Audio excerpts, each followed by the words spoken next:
Hello and welcome to the 7th episode of Roverpodden, the official podcast of Roverway 2024. North of the ordinary. I am Jakob. I'm Flóki. And I'm Laura. Guys, it's unbelievable that we're very close to end Roverway. It's really a bit sad, but it has been a great time. Yeah. It's very heartwarming, the whole experience.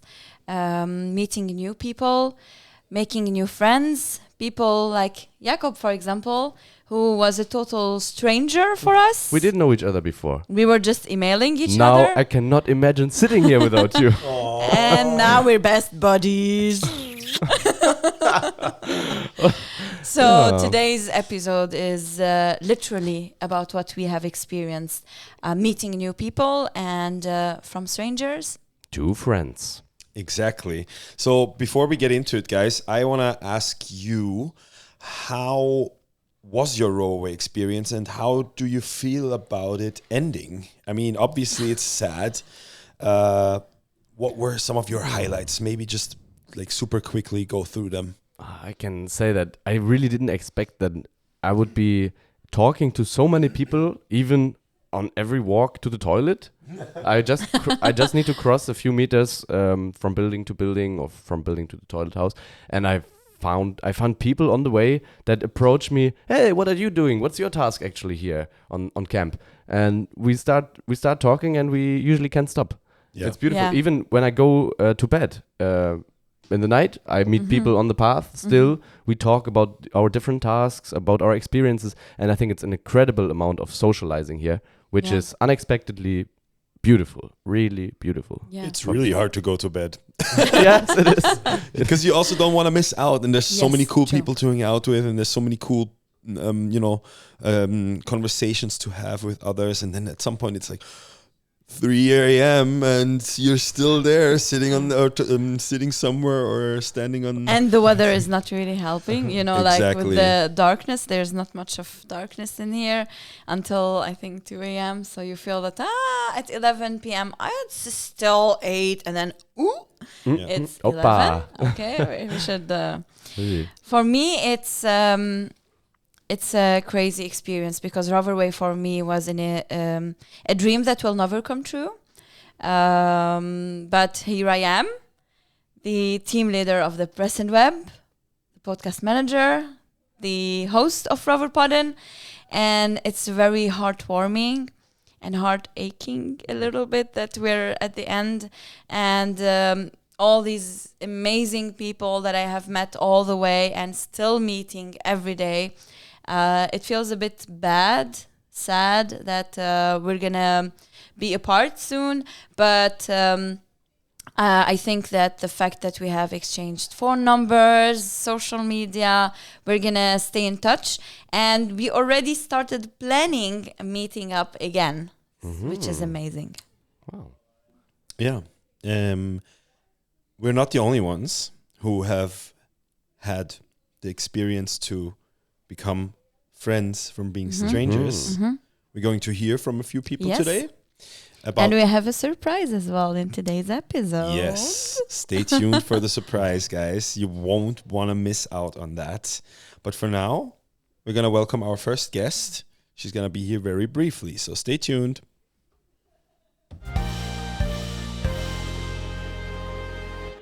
And now we have a guest who came up with something really cool, like a really creative idea in order to make more friends possibly at the Roverway.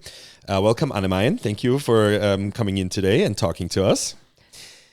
Maybe let's get right away to the topic. Tell our listeners and viewers about what you did and what you have, I think, accomplished, right?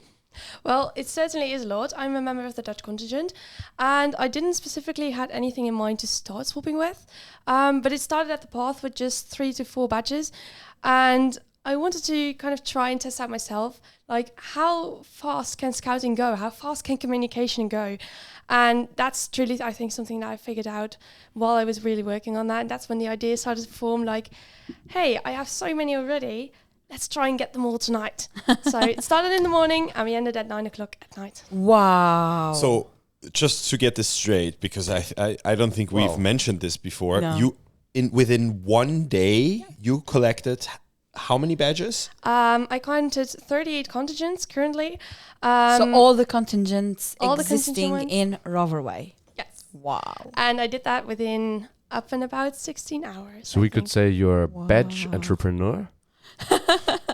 I would love to call myself so, but I'm not sure if I earned the title. Wow. And how did you meet all these people with whom you swapped the badge? Were you having like a table with all the badges on, or you approached people, or how did this happen? But did you organize your own group of people? Like, you need to run there, you need to run there, and bring me this by 9 o'clock. Like a cartel? No, Or how I did did it work? all of myself. It started at the Dutch food house. We were sitting down just to have some normal food for us because we really, really were craving some, Dutch kibbeling. We love it. What is a kibbeling? Huh? What is kibbeling?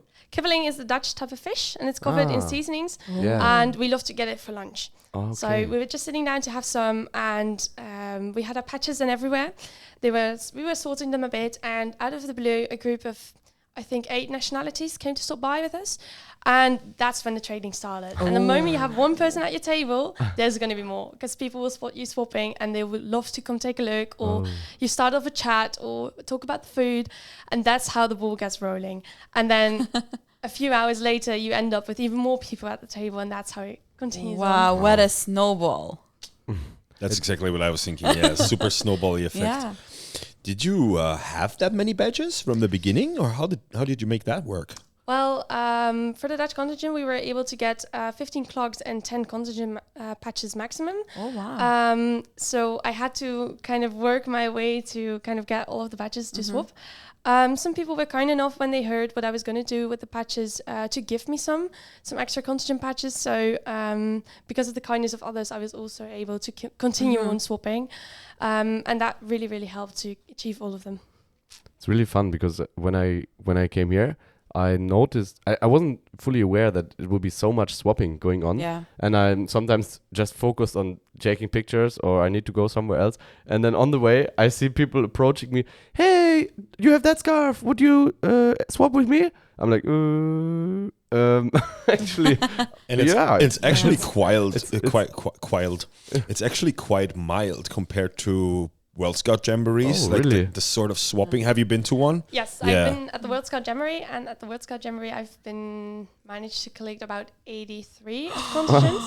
Oh my God. And I kind of had the reputation to keep up because I was at the World Scout Jamboree in the US. And I loved swapping already back then. I was like, can I challenge myself to do some more?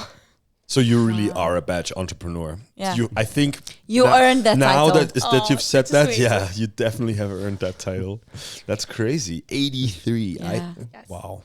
and I Super imagine impressive. while swapping around and walking around, meeting people, you get in touch, and I guess you also learn a bit more about, like, is it also on a personal level that you get to interact with the people, or like, do you even become friends maybe Yes. with some of them, and do you keep contact, or Yes. is it just a swap and then you focus on the next person? No, I think every patch that I have has its own story, its own memory of a person, because I always try to get in contact truly with that person.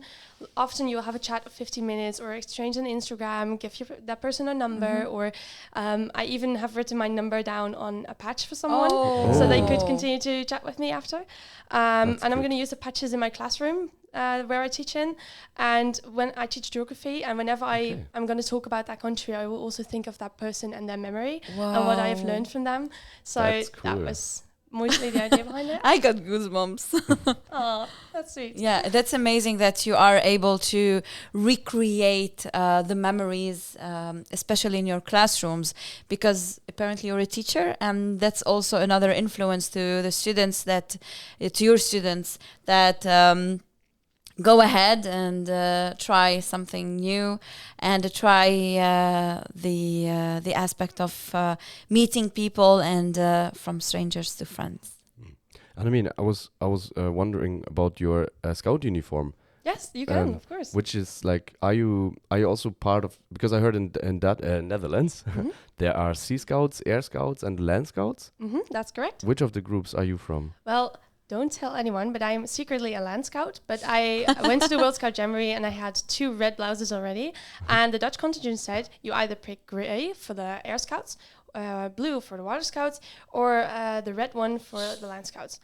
And I was like, hey, nobody's going to notice that I am not a Sea Scout. So instead of picking the red one, I picked the blue one for a chance. And I started off with a fresh uniform that I can fill with patches and memories of all people. Wow. Who's going to know? No one's going to know. No one's going to know. But now they will know. Yeah, I'm listening to the podcast. I also have one more question, just on the top of my head. Maybe since you're so experienced, what are some trips and tricks Tricks and tips. Yes, exactly. Reverse. Tricks and tips for people who want to get into badge swapping and maybe they're a little bit shy or they don't know how to approach someone else to swap. Because in my experience, just walking up to someone and be like very upfront is maybe not always the best way. So maybe you have some tips and tricks. Yeah, of course, it's always scary to just randomly walk up to a person and be like, hey, can I have your attention and perhaps the badge? You know, it's a bit scary. So what I would really recommend is just sitting down, relaxing, get your patches out, perhaps have a chat with some friends around you. And often enough, that will already gather people because a lot of people will try to get a peek over your shoulder. So that's something I would really recommend for swappers. And I would also really recommend... there's some baseline rules for swapping you could follow, like a contingent patch for a contingent patch, a patrol for patrol. And that can be a really good guideline if you're not sure what you should do. And of course, you can always just go north of the ordinary of it and just try whatever you want. That's also perfectly fine. But that could really help, I think. So there are even unwritten rules about badge swapping that I didn't hear about. Where can I find them?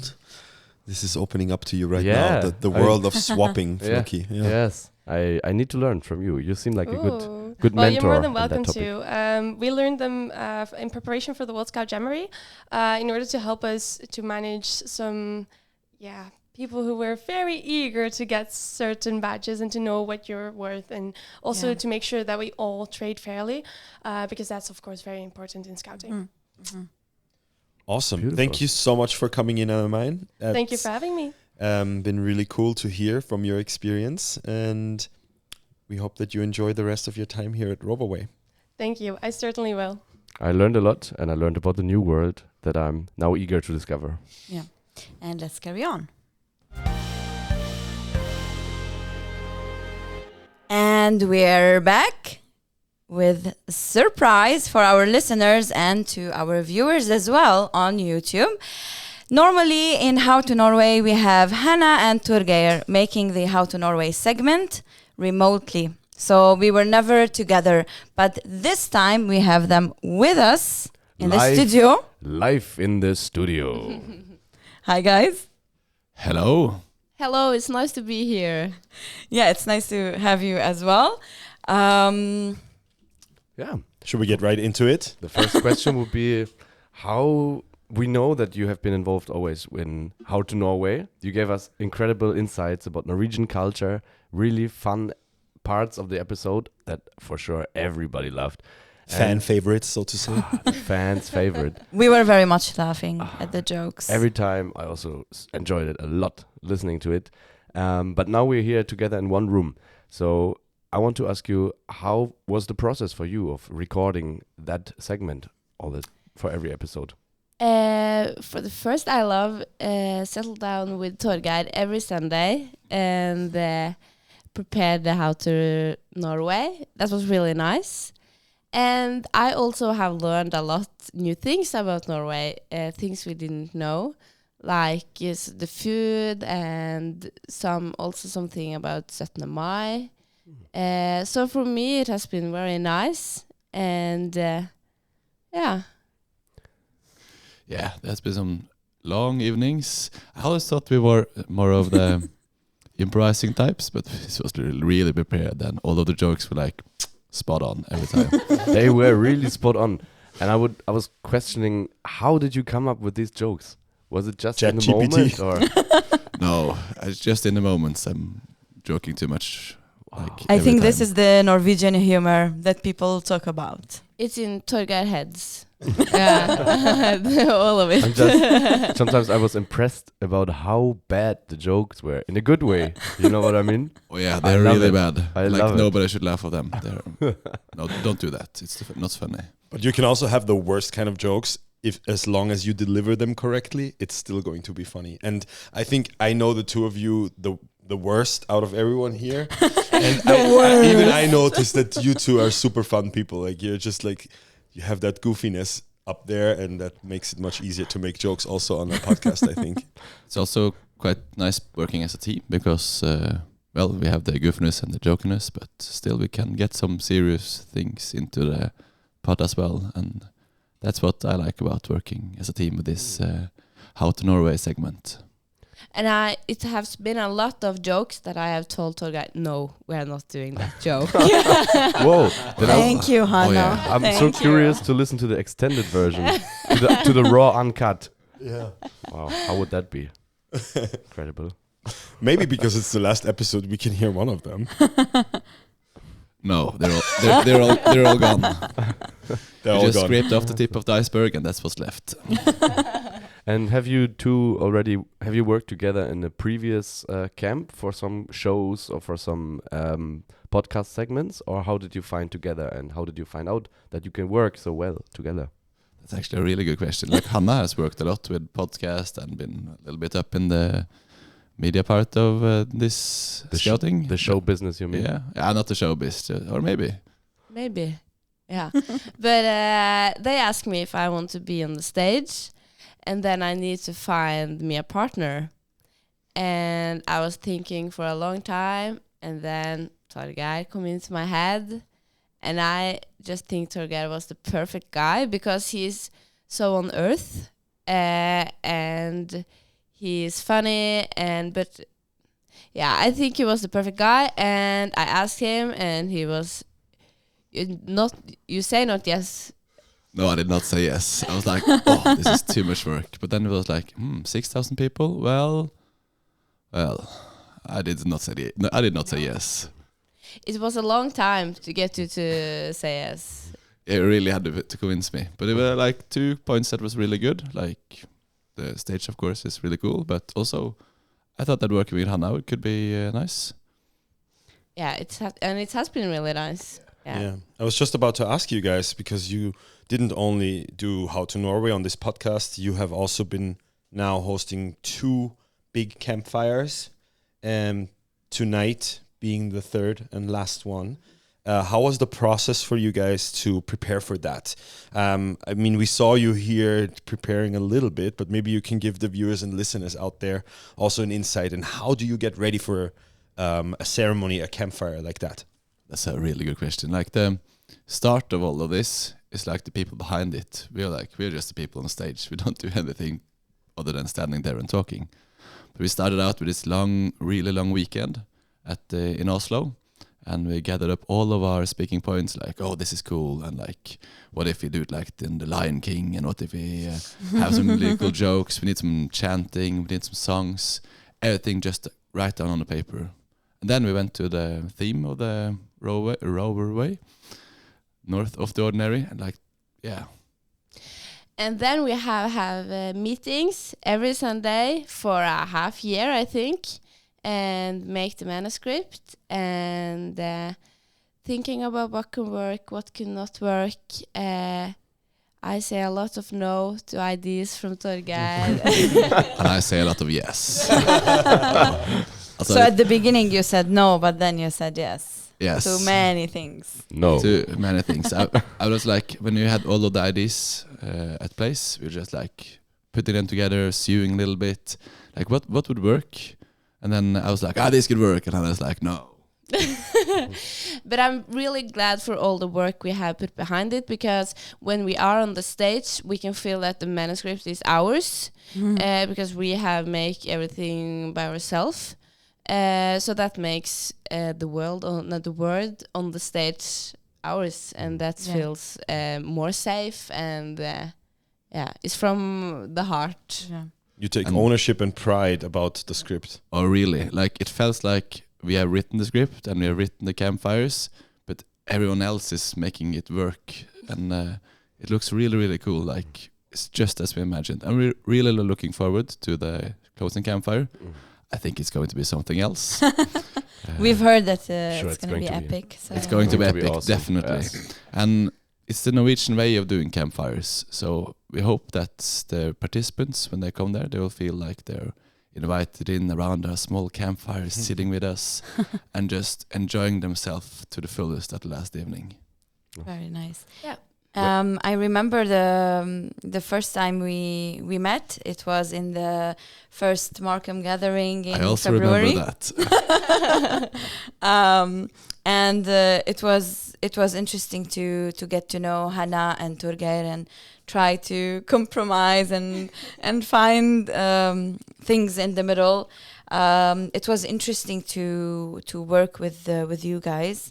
I think we from strangers to friends. So I can say that at the very beginning we were very much each one on a different planet, I can say. But at the end of the day, we were able to come together and create the podcast in the best way possible. And this is speaking of the past. But if we want to look a little bit further to the future, this whole experience from the podcast to your meetings to preparing for the campfires, what do you feel that Roverway is giving you? So at the end of the day, what are you putting in your backpack when you're leaving Roverway? That's very deep. First of all, it's just going to be a really huge crash. Like when you get home, I don't think I'm going to stand up for a couple of weeks. But after that, I think I really like this the theme of the camp, like north of the ordinary.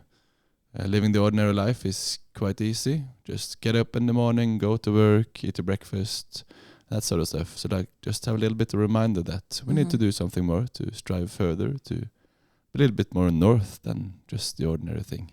Yeah. Yeah, for me as well. And I also we are tired now. We have worked a lot and it's been 2 intense week. So I'm looking forward to sleep in my own bed. But I have also got so many new friends. And to be a part of the team and the campfire team and the live production team, I'm so honored to be a part of that. And for myself, I also think that I got some more confidence in my English maybe, and that I can be on the stage in front of so many people. And yeah, so I was really scared when I say yes and think, oh, this is not gonna be good. But we have made some really nice campfires, so yeah. Sure, they were awesome. Definitely something to be very proud of. Oh, yes. Also, I'm pretty sure that further after the Roverway, I think more things will even come where you're like, wow, yeah, I didn't even realize until now that this is something that I learned during Roverway. We could talk on probably for a couple of more episodes, but you guys, you need to go get prepared for tonight for the big show. Yes, just we have to learn the manuscript now. I have one more question. We know it. One more question from One more Flóki. question I would like to ask, because Hannah, you said that in the beginning you would think you thought that Torgeir will be the perfect guy. Do you still think that Torgeir is the perfect guy for that job? Would you choose him again? Yes. I think he's doing the work so amazing, and he's on the stage with so much energy that sometimes I need to say to you, less more energy maybe. Yeah, he's doing an amazing work, and he's so good with people. So when we are meeting people out of the camp, you're so nice with them. So yeah, you're doing a really good job. Oh, thanks. And to you too as well. It's like standing there with Hannah, she's always so down to earth, anchored down, like this is how we're going to be a pair, and she knows it. That's beautiful. Yeah. That sounds beautiful. And from strangers to friends on How to Norway, thank you, Hannah and Torgeir, for being with us in the team. And let's carry on. Thank you so much. Thank you very much, the team of Roverpodden. Thank you. That you have done a really good job with the podcast. I will Yeah. really miss the segment How to Norway. I'll just call us. We can tell you something. Like Norway. You can make a video call every Sunday. Well, we might keep going with the 3 extra episodes after Roverway, so Spoiler alert! Just wait until we wake up after the camp. maybe in a month, possibly. What an amazing discussion with Hannah and Torgeir. I think we had a blast having them with us. It was very heartwarming. I love their energy, really. Yeah, They're working together like yin and yang. They're such fun people to be around with. Yeah. And now we have a special guest, special to me because she is Hungarian. She is the Rover Rep from Hungary. Szia, Márta. Sziasztok. Hi. Márta, how are you doing? What is your camp experience so far? Like, I think you're happy being here. Yes, it's a very good jamboree. I really like that we had this path. I was very lucky. I had a wonderful path.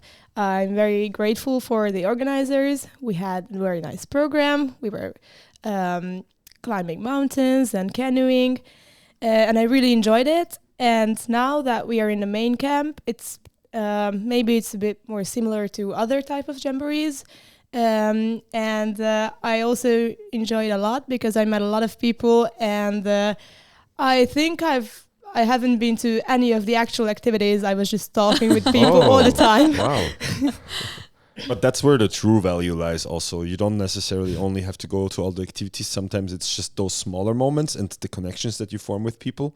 Are there any special connections that come to mind that you think that will also last for longer? I hope so. It's hard to say because when you meet someone in a jamboree, then it feels like you're very good friends, and maybe you are, but then this kind of fades away. But I was lucky to be a Rover representative, and because of that, in February, I also had attended the head of contingent meeting, and the Rover representatives from other countries were also there, so I met them once already. We have a WhatsApp group, and it's a very nice community, and we agreed to meet several times during the main camp, and we also had conversations in the WhatsApp group the past half year. So because of that, because I have also I'm meeting them for the second time, it might happen that we'll see each other again, and I got pretty good friends with a few of them, so I'm just really hoping. Maybe for the listeners and viewers out there who are not so familiar with the concept of a Roverway, could you explain a little bit what does it mean to be a Rover rep? Of course.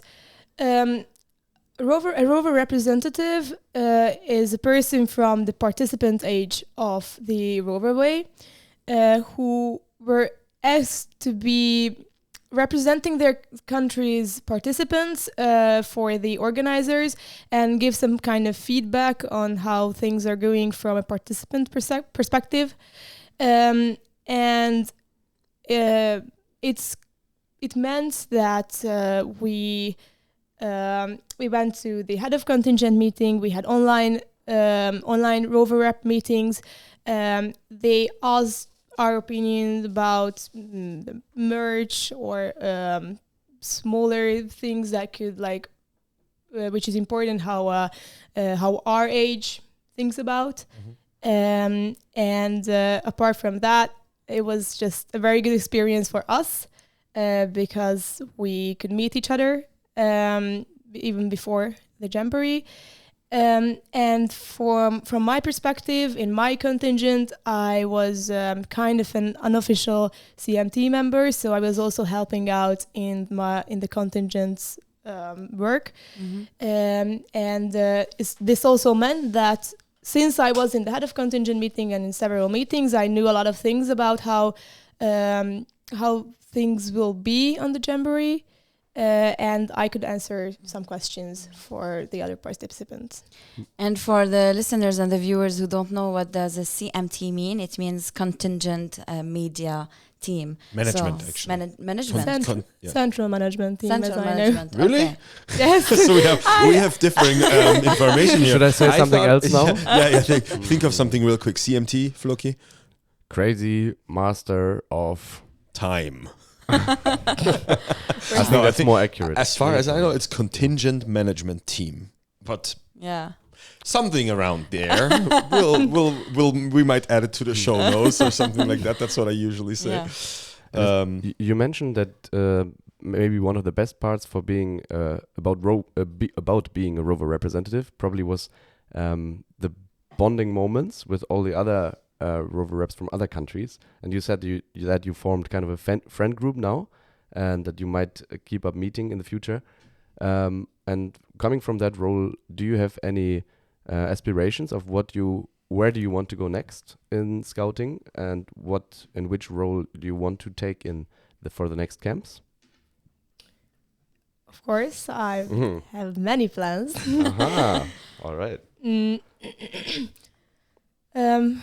Next year, I think I'm taking a break from my jamboree streak. But Did you go to Korea last year? yes, and I went to the Central European Jamboree in Prague in 2022. And I would have gone to the European Jamboree before that, but that was cancelled. Now I'm in the international committee of the Hungarian Scout Association, so I have a lot to do with international scouting, even when there are no jamborees going on. But in 2026, there is going to be a Central European Jamboree in Hungary. So I will probably help out organizing that, or I will be doing something. I will be there. So exciting. Yes. And in 2027, we have a huge Jamboree in Poland. Yes, that's not so far from here, actually. Yeah. I think the following years are a bit crazy with the international scouting events, because it's like one after the other. It's really always like that. And once you dive into that world, it's like, wow, there's so much going on I didn't even know about. And So it's super cool. It's super cool that you are already doing this, and you've already gathered so much experience with international scouting. That's really cool. And even when just searching the web for more camps, I found so much more, like in different countries, national jamborees where they're also looking for international service staff to apply. So actually every year there are many more opportunities if we look for that. It's incredible. Actually, there are many jamborees all the time, and you can attend any of those if you want. Of course, if it's not for your country specifically, then there would probably be less people attending, and then you have to organize your own travel and stuff. But you can go. And since I'm in the international committee, part of our job is to promote these opportunities to the Hungarian Scouts. We have an Instagram site, and Do you want to name the tag so people can follow if they want? of course, Hungarian Scouts. International Committee of the Hungarian Scout Association. Okay.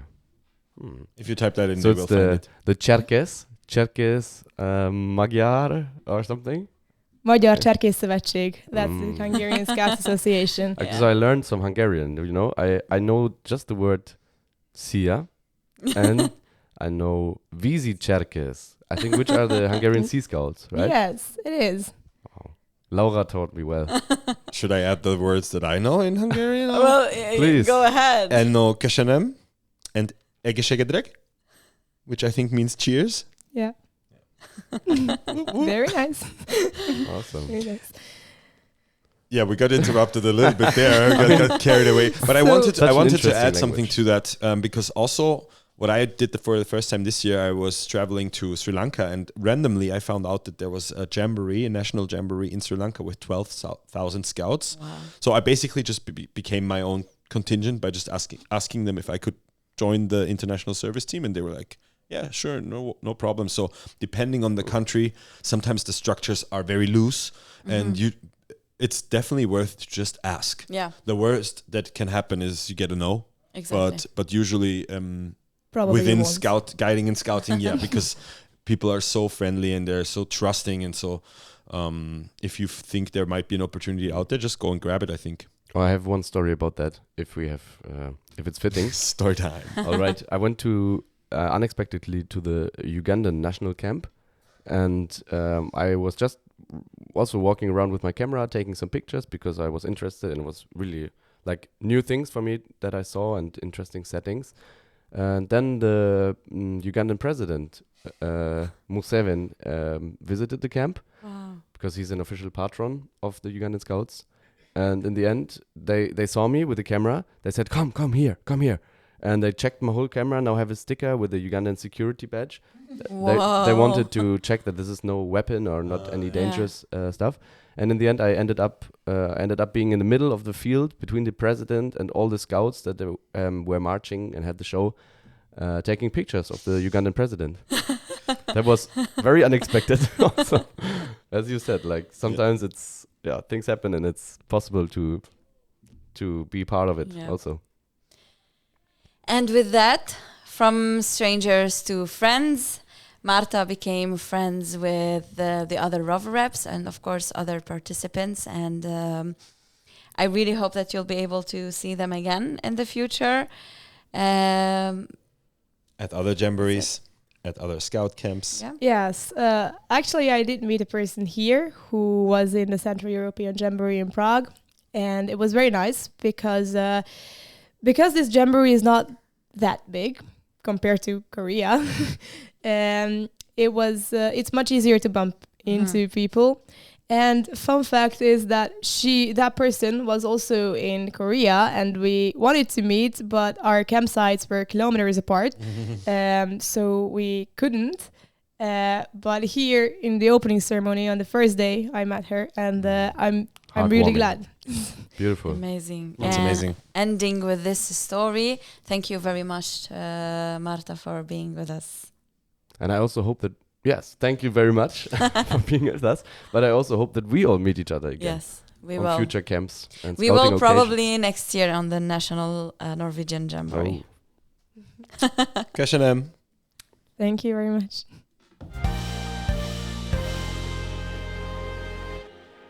The 7th episode at Roverway in Norway, in Stavanger, was crazy. Truly amazing. Good to hear from the people what they have experienced throughout the camp.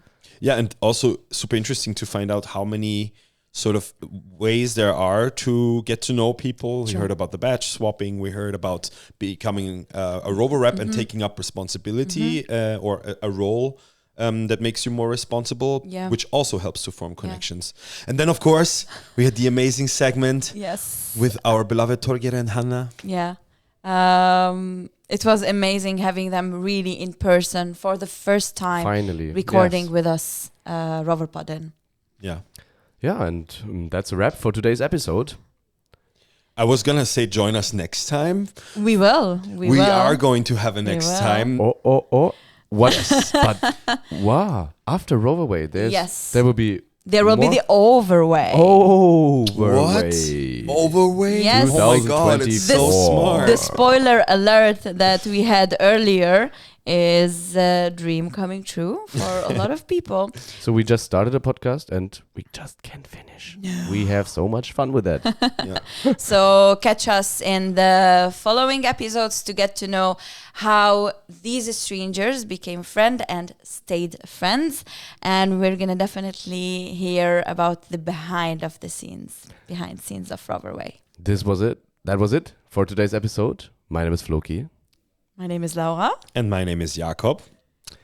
And together we say, Happy Guiding and Scouting!